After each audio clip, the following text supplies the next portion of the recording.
From a forest haunted by ghost pirates to a forest where people go to commit suicide, this is the top 10 most haunted forests in the world.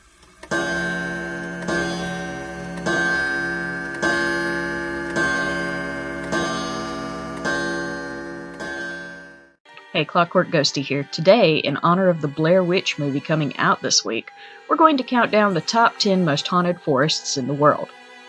Number 10. Hoia-Baciu, Romania.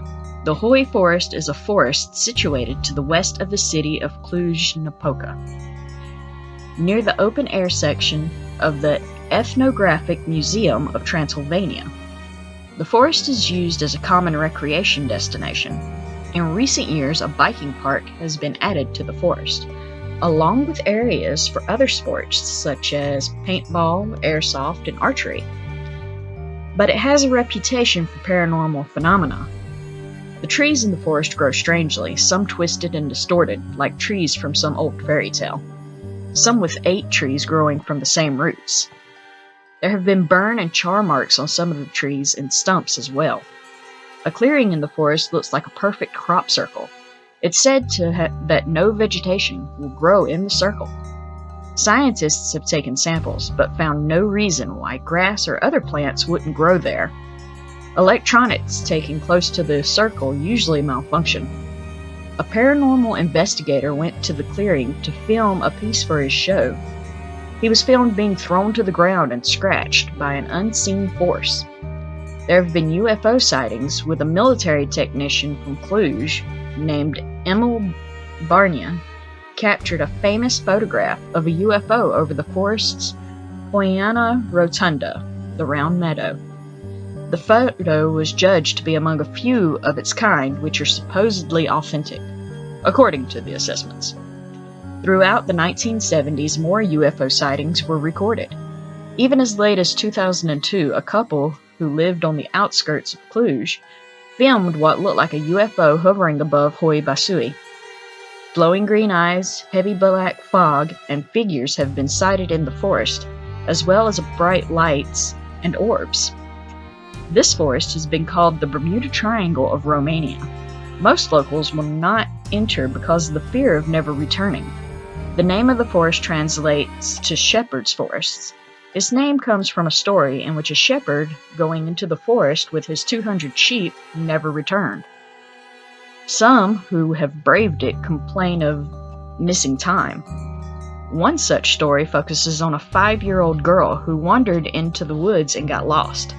The story goes that she emerged from the forest 5 years later, wearing the same clothes that she wore on the day she disappeared, with no memory of what had happened in the interval of time. This makes some people say that the forest is a portal to another dimension. Others who have braved the forest complain of having rashes, nausea, burns, scratches, and migraines, as well as an intense feeling of anxiety and being watched. Number 9. Wychwood Forest, England. The Wychwood, or Wychwood Forest, is an area now covering a small part of rural Oxfordshire. In past centuries, the forest covered is a much larger area that has since been cleared in favor of agriculture, villages, and towns. However, the forest's area has changed. Areas cleared for agriculture during Britain's centuries under Roman rule later reverted to forest. Since 2000, forest fairs have been held at a variety of locations within the old Wychwood boundary. These are better behaved revival of traditional fairs that were closed down in 1856 because of rowdy behavior. Some visitors to the forest have said they have been touched when no one else is around, or that they felt nausea, or like they were being watched. Stories of a ghostly cart with 2 crying children and their parents have been told. There is one tree in the area that had been used for hangings. People say they can feel a male presence and a feeling of oppression and dread. The sound of horse hooves can be heard in the forest when there are no riders around. Most compelling is the case of Amy Robarsart, the wife of Earl of Lancaster, who mysteriously died of a broken neck. She confronted her husband as a ghost while he was hunting in Wychwood and predicted he would join her in 10 days. which he did after falling ill. It is said that anyone who meets her will befall a similar and swift fate. Number 8. Devil's Tramping Ground, North Carolina, USA. The Devil's Tramping Ground is a camping spot located in a forest near the Harper's Crossroads area in Bear Creek, North Carolina. It has been the subject of persistent local legends and lore, which frequently allege that the devil tramps and haunts a barren circle of ground in which nothing is supposed to grow. He walks in circles while plotting against God and humanity. Legends say that people who stay the whole night in the circle are never sane again. Many people have reported seeing strange shadow-like figures in the tree line watching them. There have also been reports of satanic rituals taking place in the circle. Anything left in the circle has said to have been violently tossed aside, as if the devil himself had violently kicked or thrown it out of his path. Some people believe the spot was an ancient meeting place for local Native American tribes, who made the Bear Circle with their ceremonial dances. Another explanation links the area to the legend of the lost colony of Roanoke Island. This story holds that the tramping ground was the area called Croatan, named for a fallen tribal chief buried there after a battle, and the word carved in the tree on Roanoke Island referred to this battle site. In both of these stories, the tribal gods purportedly preserved the barren circle as a memorial to their followers' loyalty. The mystery of the Devil's Tramping Ground has been known since Chatham County was founded shortly before the War of Independence. From generation to generation, the story has been passed down, and despite efforts by scientists to explain the barren patch of land, no satisfying explanation has ever been given. Some say it seems that the circle was caused by a natural occurring salt lake. Others say it was the ash from fires that teenagers and other partiers make while visiting the spot. Trash from parties is starting to be found in the spot after all. If the devil is still going there to make his nightly plotting walks, then perhaps he's walking in smaller circles and not worrying over the trash as much. Number 7. Dow Hill, Kurseong, India.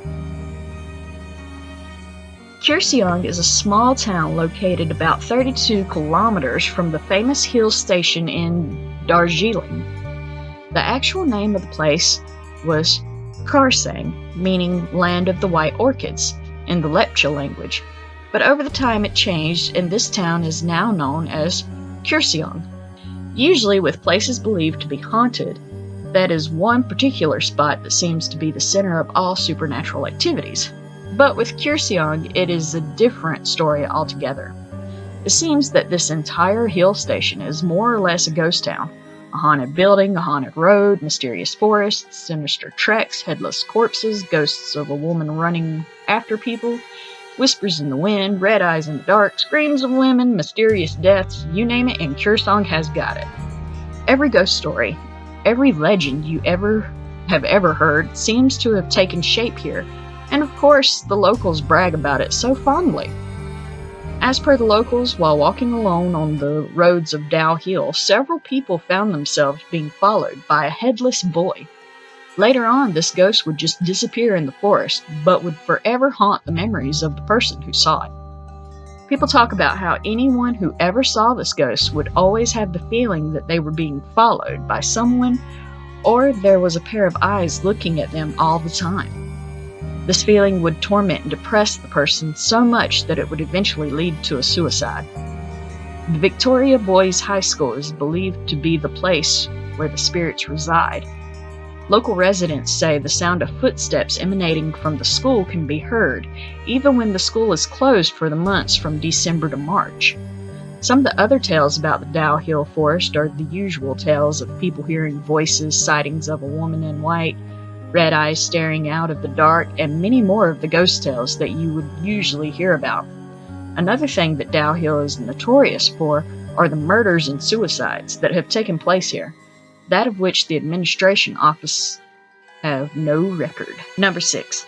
Isla de las Muñecas, Mexico. Just south of Mexico City, between the canals of Xochimilco, you can find a small island with a sad background which was never intended to be a tourist destination. The island is known as Isla de los Muñecas, Island of the Dolls. A little girl was found drowned in the canal. The man who found her, Don Julian Santana Barrera, found a doll floating in the water not long after. Figuring the doll belonged to the girl, he hung the doll on a tree to show respect and support.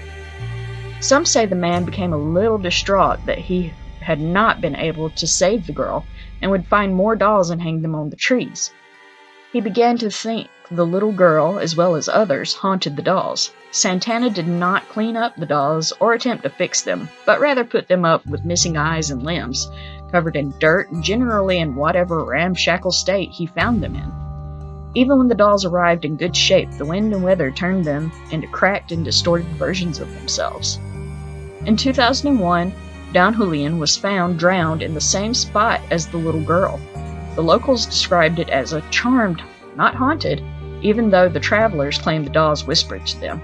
People still visit the island, and some bring dolls and add to the collection. Number 5. Ballyboley Forest, Northern Ireland. Located in Northern Ireland, legend has it that Ballyboley was once an important site for the Druids, and stone formations as well as circular trenches are scattered throughout the forest. It is part of an open space park in modern day, although many locals won't go near the trees, and those who do are very wary of leaving the path. This is probably because Ballyboley was a nasty history of apparitions and disappearances.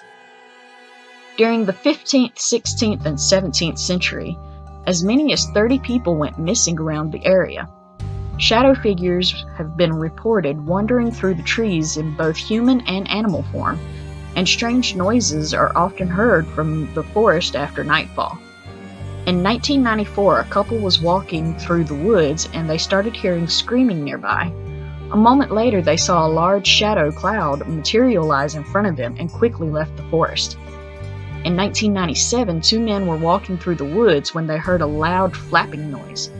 Thinking nothing of it, they continued along the path, only to hear moaning noises like a woman in distress.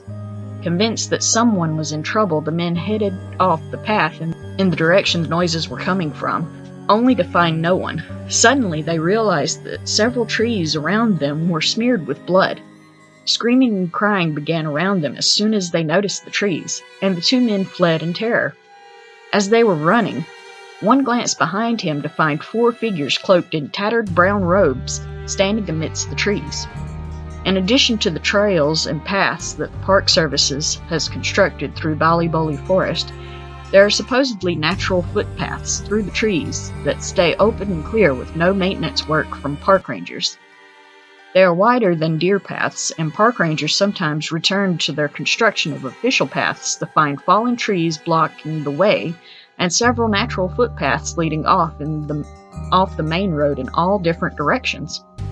Ballyboley is largely believed to contain a doorway to the Celtic otherworld, and everyone who ventures into the trees reports a feeling of restlessness and being watched. Number 4. Matthews County, Old House Woods, Virginia. Old House Woods is a 50-acre patch of pine woods and marshlands on the east side of a tiny crossroads of digs in Matthews County, northeast of Gloucester, separated from the Chesapeake Bay and Whites Creek.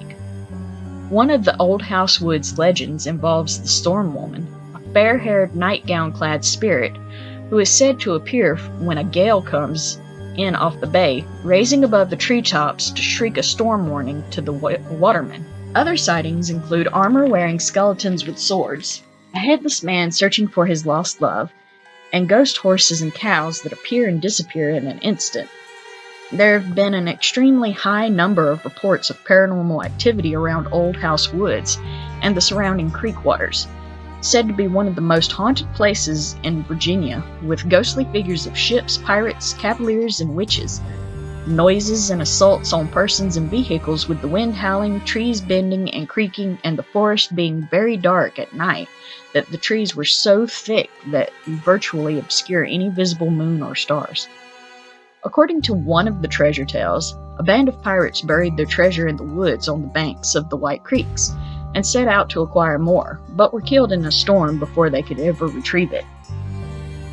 It is thought that perhaps there is the phantom ship that is reputedly seen both hovering above the woods in White Creek.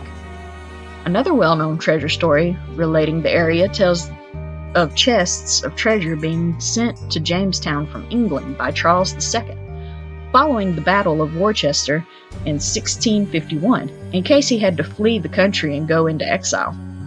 Due to stormy weather, the crew mistakenly went up the wrong creek and ended up instead at White's Creek, where they were attacked by bandits while unloading the chests.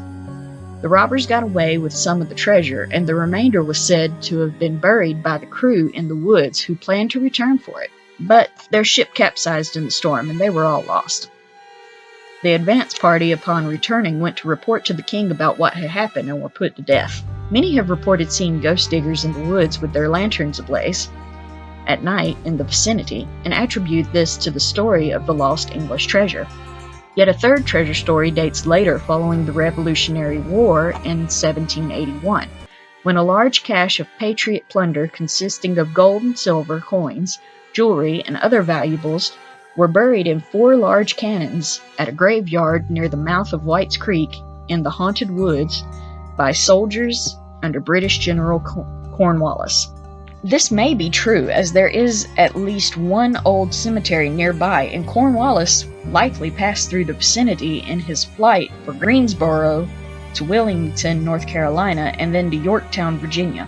Cornwallis and his men surrendered later that year with only 2,000 silver coins in a trunk found in their possession, and were held as prisoners until a prison exchange could be worked out. They were never permitted to return to reclaim any treasure. The area is named after an old house that was once located in the center of these haunted woods. It apparently caught fire once and put itself out, and then caught fire again later and burned to the ground. If you follow Old House Road, or Route 704, going east, the road starts out paved with homes and appears to end at the woods, but a dirt road continues into the woods all the way to White's Creek, and this is still part of the Old House Woods Road, riddled with potholes at last report. There are 2 black headless dogs that will come out of the woods and chase you, as well as jump onto your vehicle, or in the bed of your truck. The green light is truly astonishing. It is more like a ball of light. This is so intense it lights up everything. It flashes 3 times for brief periods of time, but doesn't distort your night vision when it passes. Usually when you see the light, it's time to go. You have worn out your welcome on the beach. If you remain, things will start to attack your vehicle. There are also accounts of people vanishing in those woods. They say that if you get too close to the treasure, you will never return. Various people over the years have gone searching and never made it back. One of the most perturbing legends is of the time travel portal that has been rumored to take you back into other places from the past, once you have located and entered the secret spot. During the late 1700s and up to the mid-1800s, hunters, treasure seekers, and unsuspecting travelers who walked through the area where the old colonial house once stood in the woods were never seen again. The legend has it that they walked directly into the portal and straight into another dimension, while a few of the old-timers think that the owner of the colonial killed the trespassers out of fear of being robbed and hid the bodies, with the evidence being destroyed in each of the past house fires. Fascination surrounding the woods has stemmed from various tales and accounts of strange occurrences. One of the most famous stories come from the local resident Jesse Hudgens, who by all accounts was a respected citizen and not apt to make up such lavish stories. One night in 1926, Jesse was driving his horse and buggy down Old House Woods Road when he noticed a strange light that was unearthly or not of this world. He then realized that the light was actually a lantern being carried by a ghost dressed in knight's armor. Upon further inspection, Jesse stared into the skeletal face peeking at him from inside the helmet. At this escalated moment of total chaos, ghosts and apparitions began to come from all directions out of the nearby woods. Each and every one of them was carrying lanterns, with some holding shovels and stone weapons in their other hand. Fearing for his life, Jesse ran away with the eerie scene, only to pass out from the fear that was engulfing his body. Found later by friends, they carried him to bed, where he rested for several days. He retold the tale to his friends, who were skeptical of such shenanigans, believing that he was merely overly tired from a long day's work followed by a rough buggy ride, where he perhaps hit his head along the way. Jesse's story was confirmed many years later by a Virginia man who had car trouble on the haunted road near the woods. While leaning on the hood of his car, he heard a voice ask, "Is this the King's Highway? I've lost my ship." When the man turned to look, he was confronted by a skeleton carrying a lantern and dressed in armor. Most notably, many go in search of the treasure near the old cow hole, and over the years, hundreds of people have gone missing within these woods. It seems like everything entering the woods gravitates toward the mysterious hole, where legend has it the treasure is buried, along with a pirate to guard the treasure. It is said if you get too close to the buried treasure, you will go missing for all eternity. Number 3. Pine Barrens, New Jersey. The Pine Barrens, also known as the Pine Lands or simply the Pines, is a heavily forested area of coastal plain stretching across more than 7 counties of South New Jersey. The name Pine Barrens refers to the area's sandy, acidic, nutrient-poor soil. Although European settlers could not cultivate their familiar crops there, the unique ecology of the Pine Barrens supports a diverse spectrum of plant life, including orchids and carnivorous plants. The area is also notable for its populations of rare pygmy pitch pines and other plant species that depend on the frequent fires of the Pine Barrens to reproduce. The sand that composes much of the area's soil is referred to by the locals as sugar sand. The Pine Barrens give rise to the legend of the Jersey Devil, said to have been born in 1735 by a local woman named Mrs. Leeds, a resident of Estaville. It was said that he was her 13th child, and because of the unlucky number, he was cursed.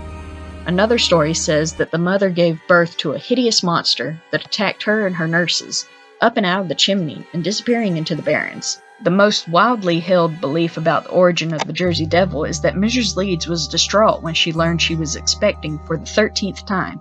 In disgust, she cried out, "Let it be the devil!" The story continues that the child arrived, and it was a baby devil. The creature then gave a screech, unfolding its wings, and flew out the window and into the adjacent swamp. Most alleged sightings of the legendary devil have occurred in or near the Pine Barrens. Countless stories have circulated describing the devil's escapades, raiding chicken coops and farms, destroying crops, and killing animals.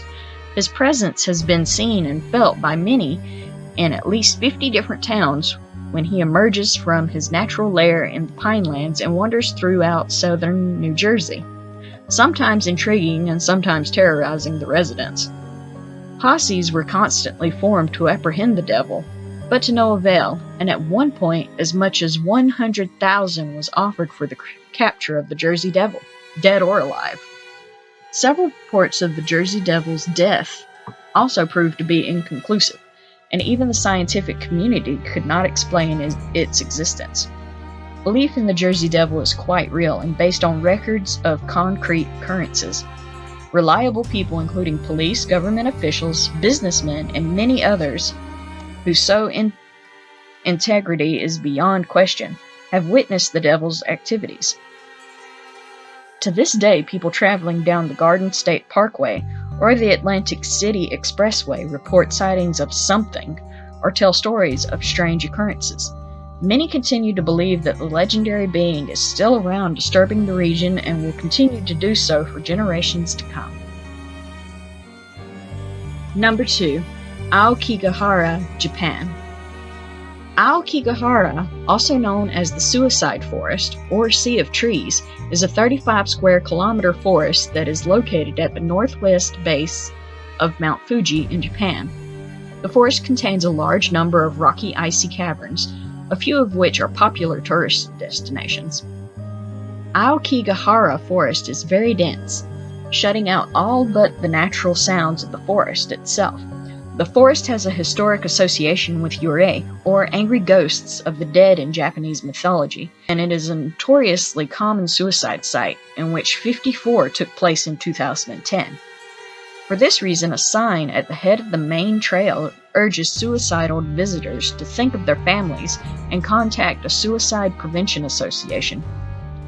Aokigahara is one of the most popular suicide destinations in the world. Death by hanging is the most popular method of suicide among the Sea of Trees. The second is said to be poisoning, often by drug overdose. Ubasute is a brutal form of euthanasia that translates roughly to abandoning the old woman. An uncommon practice only resorted to in desperate times of famine, where a family would lessen the amount of mouths to feed by leading the elderly relative to a mountain or a similar remote and rough environment to die. Not by means of suicide, but by dehydration, starvation, or exposure. Some insist this was not a real occurrence, but rather grim folklore. Regardless, stories of the Sea of Trees being a site for such abandonment have long been part of its mythos. Bringing intent into the forest suggests doubt. Camping is allowed in the area, but visitors who bring a tent with them are believed to be undecided on their suicide attempt. Some will camp for days debating their fates. People on prevention patrol will gently speak with such campers, entreating them to leave the forest. Volunteers who search the area for bodies and those considering suicide typically mark their way with plastic ribbon they'll loop around trees in this leafy labyrinth. Otherwise, one could easily lose their bearings after leaving the path and become fatally lost. Rich with magnetic iron, the soil of the suicide forest plays havoc on cell phone services, GPS systems, and even compasses. This is why tape can be so crucial. But some believe this feature is proof of demons in the dark. The internet is littered with disturbing images from the suicide forest, from abandoned personal effects snared in the undergrowth to human bones and even more grisly remains strewn across the forest floor or dangling from branches. So if you dare to venture into the forbidding forest, do as the signs suggest and stay on the path. Number 1. Freetown-Fall River State Forest, Massachusetts. The Freetown-Fall River State Forest, commonly shortened Freetown State Forest, is a large tract of forest land located in Freetown-Fall River in Lakeville, Massachusetts. It is owned by the Commonwealth of Massachusetts and operated by the Department of Conservation and Recreation with headquarters in Assinant. The forest lies mostly in the center of the town of Freetown, about a third of the town, dividing Assinant, East Freetown, and Fall River's northernmost boundary. It is said to be 5 minutes from Fall River in Taunton and 15 minutes from New Bedford. The Freetown State Forest has been the location of several crimes and incidents. The forest sites squarely within the infamous Bridgewater Triangle, a 200-square-mile area within southeastern Massachusetts that is the epicenter of a mind-boggling array of inexplicable, bizarre phenomenon reporting since colonial times, including strange creatures, Bigfoot, UFOs, ghosts, specters, ominous black helicopters, mysterious orbs of light, strange disappearance, giant snakes, poltergeist activity, and cattle mutilations, to name but a few. The Bridgewater Triangle is comprised of the towns of Abington, Rehoboth, and Freetown at the points of the triangle, and Brickton, Whitman, West Bridgewater, East Bridgewater, Bridgewater, Middleborough, Dighton, Berkeley, Ranham, Norton, Easton, Lakeville, Seconk, and Taunton inside the triangle. The forest is said to be the home of a race of diminutive humanoid creatures known as puckwedgies, which have long been known by the native Wampanoag tribe. These creatures are described as being troll-like beasts around 2 to 3 feet in height, and with smooth, hairy gray skin that is said to glow on occasion.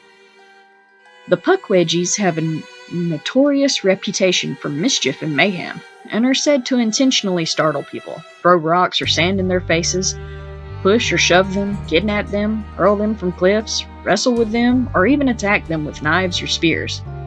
The mischievous beasts have been blamed for the unusual number of people who have supposedly fallen from cliffs to their deaths in the area. The most infamous of these is the 80-foot drop rock quarry known as the Assonet Ledge, or simply as the Ledge. This area was once owned by the Fall River Granite Company and has become associated with a range of weird phenomena. The quarry has an inordinate amount of abandoned cars left here, and is the location for numerous suicides.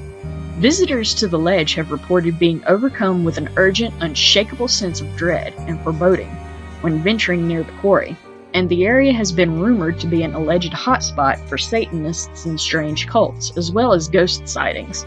There are numerous reports of people seeing ghosts jumping from the ledge only to disappear before they hit the water, or merely standing ominously on top of the ledge. The ledge is also the site of a particularly infamous UFO sighting allegedly made in 1974 by then Governor Ronald Reagan. The story goes that Reagan was flying in a Cessna over the ledge with pilot Air Force Colonel Bill Petner and 2 security personnel when a strange light was noticed to be tailing the plane. The light was seen to accelerate, decelerate, and become elongated, all within the space of a few minutes. It then is reported to have suddenly shot up at a 45-degree angle at a high rate of speed and disappear. Reagan would go on to relate the incident to Norman C. Miller, who was at the time Washington bureau chief for the Wall Street Journal. Another site worth a look is a large granite outcropping known as Profile Rock, also sometimes called Joshua's Mountain. The rock is 50 feet high and has a striking likeness to a human face. According to the legends of the native Wampanoag people, the rock takes the image of Wampanoag chief Massasoit and is the location where the chief's son died. The tribe has long held the rock to be a sacred place, and it has over the years been associated with a variety of ghostly phenomena such as strange glowing disembodied voices, orbs of light, and sinister apparitions. Hockomock Swamp is a vast wetland which covers much of the northern part of southeastern Massachusetts, and at 16,950 acre an area is the largest freshwater swamp in the state. The swamp gets its name from the native Wampanoag people and means place where the spirits dwell, believing it to be inhabited by both sinister spirits as well as more benign, helpful spirits. The swamp is a remote, treacherous morass of brush, thick, impenetrable trees and vines, marshes, muddy rivers, ponds, quicksand, thorns, and sinkholes. Early settlers to the area quickly learned of the swamp's danger and numerous alleged ghosts prowling its darkness and called it the Devil's Swamp. One sighting was made in 1978 by a man named Joe DeAndrede. As he was walking near a pond called Clay Banks, he turned around just in time to see a large apish and man thing lumbering towards the woods. DeAndrede was terrified and reported running towards the nearby road. The sighting prompted a thorough search of the area for any signs of the beast, but none were found. A few years later, fur trapper John Baker saw something similar when he was out on his canoe laying muskrat traps. Baker reported hearing something crashing through the woods, and then witnessed a huge hairy creature wade into the water and pass him within a few yards. The creature was described as being wreathed with a horrific, odious stench. In addition to strange creatures and haunted, mysterious locales, Freetown State Forest also hosts its fair share of brutal murders, unsolved crimes, and alleged cult activity. The area has long been a reported haven for cultists and Satanists. The late 1970s and 1980s in particular saw a spike in sinister cult activities in the forest, with police finding various pieces of evidence that supported the existence of such activities, including an actual underground bunker that was apparently used to carry out various cult rituals and possible even human sacrifices. One famous story comes from the 1980s, when a bog worker complained of trespassers converging on his shack dressed in black robes. When the man contacted police investigators, found a large pentagram in the ground, as well as a design made up of carefully placed stones. The pentagram was taken away and the stones dispersed. But when authorities visited the scene the following day, both the pentagram and the stone configurations were reported to be back to precisely where they had been before they had been removed. One of the most famous crimes committed in Freetown State Forest is the murder of Mary Lou Arruda in 1978. On September 8, 1978, Mary Lou Arruda was seen riding her bicycle near her home and ran a mass. at around 4 p.m. At 4:30 p.m., the girl's bicycle was found abandoned by the side of the road with a skid mark from a car and a cigarette right beside it. Several witnesses would come forward to report that they had seen a green car with a black racing stripe speeding away from the scene at around the time the girl is thought to have gone missing, and the police were able to gain enough insight into the driver's appearance to cobble together a sketch of the suspect, which was then placed on wanted posters and plastered across the area. An intensive police search was also launched into the area of Aruta's last known whereabouts, and her decomposing body was finally found on November 11th, 1978, tied to a tree within Freetown State Forest. It was determined the girl had still been alive when her beaten and battered body had been tied to the tree in a standing position, and when she had lost consciousness, the weight of her body had caused stress on her neck, and she asphyxiated. It was determined that she had died the same day she had gone missing. Authorities finally tracked down a man by the name of James Cater, a donut maker who owned a car matching the description, a bright green 1976 Opel with a black racing stripe. He also smoked cigarettes, the exact same brand that had been found at the crime scene, and had been in trouble with the law before. In the ensuing trial, Cater denied having anything to do with the murder of Mary Lou Aruda, although he would eventually be found guilty for a separate 1968 incident in which he was convicted of assault with intent to rape, assault and battery with a dangerous weapon, and kidnapping of a young woman from Andover, Massachusetts. He was sentenced to life in prison, but to this day denies having anything to do with the Aruda case. Another mysterious crime revolves around a place known as the Ice Shack, a small building constructed for the purpose of lodging during the 1940s. It has long been determined that cult activities and drug dealing had been carried out in the structure, but one series of murders connected to the Ice Shack stands out in particular, that of a string of vicious killings by a pimp and alleged satanic cult leader by the name of Carl Drew. Drew was known for using his Satanism to keep his prostitutes in line, threatening them with human sacrifice or worse if they stepped out of line. On October 13, 1979, the brutally mutilated corpse of prostitute Donna Levesque was found, and two alleged witnesses, prostitutes Karen Marsden, 20, and Robin Murphy, 18, explained later that had been a ritual killing carried out by Drew near the Ice Shack. Marsden had allegedly been repulsed by the violence and sought to break free from the cult. It would not work out well for her.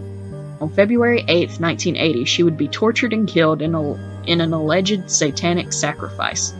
Her corpse had allegedly been brutalized in a most disturbing manner. Marsden had allegedly had her hair and fingernails ripped out while she was still alive, and she had been savagely beaten over the head with stones until Drew had then snapped her neck. Her head was then cut off and kicked around by other cult members. Her fingers had been removed to steal her rings, and a large X had been carved across her chest. This is the story that Murphy, who was implicated as an accomplice, would eventually tell police, but the only sign of Marsden's body was some skull fragments and pieces of clothing that were discovered in the forest on April 13, 1980. Murphy would eventually testify in court to her part in the murders, as well as Drew's brutality, and would receive a life sentence. Drew, who had also been implicated in the killing of Levesque and suspected of at least one other murder of a prostitute, was found guilty of the murder of Marsden on March 13, 1981, and he would receive further prison time when he was convicted of assault with a deadly weapon on yet another prostitute. What causes this forest to attract such violence and suffering? What is it about this place that causes so many weird phenomena to congregate here? There are those who would point to the area's dark history of pain and loss. It is said that the native spirits of the forest were angered by the stealing of this land and the massacres and atrocities that took place here, thereby cursing the forest until the land returns to its rightful owners, the Wampanoag people.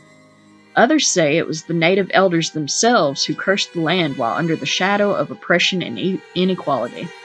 The numerous Indian burial grounds that are said to be scattered throughout the forest certainly give gravity to this eerie story. There is also a pet cemetery located by Bell Rock Road inside the forest. The land used for the cemetery was donated by the city of Fall River for use of the Fall River Animal Rescue League. The cemetery has not been used since the 1984. Recently, the land was donated back to the Greater Fall River Land Conservancy, which will ensure the land will be preserved. That's it for our list. Is there a haunted forest that you are interested in that we didn't list? Let us know in the comments section below. I'd like to thank Vampy for helping me with this script. Thanks for watching. Later.